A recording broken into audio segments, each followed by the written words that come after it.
Hello guys, ఇవాళ మన content వచ్చేసి bike cleaning and chain lubing. నా ఫ్రెండ్స్ నాకు ఇచ్చే బెస్ట్ కాంప్లిమెంట్ ఏంటంటే నువ్వు బైక్ బాగా మెయింటైన్ చేస్తావని. సో అందులో ఒక పార్ట్ నేను ఎలా చేస్తానో ఇవాళ మీకు చూపిస్తా. ఇక్కడ మనం వచ్చేసి రెండు ప్రోడక్ట్స్ వాడుతున్నాము. ఒకటేమో మోటోమాక్స్ చైన్ లూబ్, ఇంకొకటేమో రాయల్ ఎన్ఫీల్డ్ క్లీనింగ్ బ్రష్. ఇది హోండాలో దొరకదు కాబట్టి నేను రాయల్ ఎన్ఫీల్డ్ చూస్ చేసాను. అందరు ఏం చేస్తారంటే ఈ టూత్ బ్రష్ వాడతారు. ఇది మీరు చూసినట్టయితే ఈ టూత్ బ్రష్ ఇది మనకు 3 సైడ్స్ అంత కవర్ అవ్వదు, చాలా టైం పడుతుంది, బట్ అంత అవుట్పుట్ రాదు దాంతోనే. సో ఈ బ్రష్ తీసుకోండి. లైక్ మీరు అబ్జర్వ్ చేస్తే ఈ 3 సైడ్స్ అనేది ఈజీగా మనకి డర్ట్ క్లీన్ చేస్తుంది.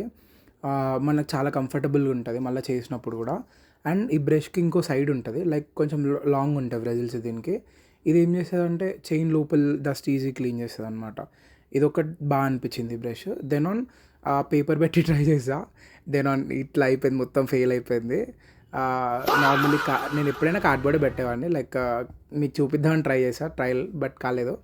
ఇప్పుడైతే మీరు చూసినట్టయితే ఇప్పుడు ఇది పెట్టా కార్డ్బోర్డ్, దీంతో చాలా బాగా వచ్చింది. ఒక 1 మినిట్ అలా చేసేసి ఒక 8 అవర్స్ మాత్రం పక్కా డ్రై చేయండి, ఎందుకంటే డ్రై చేస్తేనే లైక్ ఆ లూబ్ అనేది బాగా మంచిగా లైక్ లోపలికి స్టిక్ అవుతుంది. అప్పుడు మనకంత రైడింగ్ ఎక్స్పీరియన్స్ బెటర్ ఇస్తుంది అట్లా అనమాట.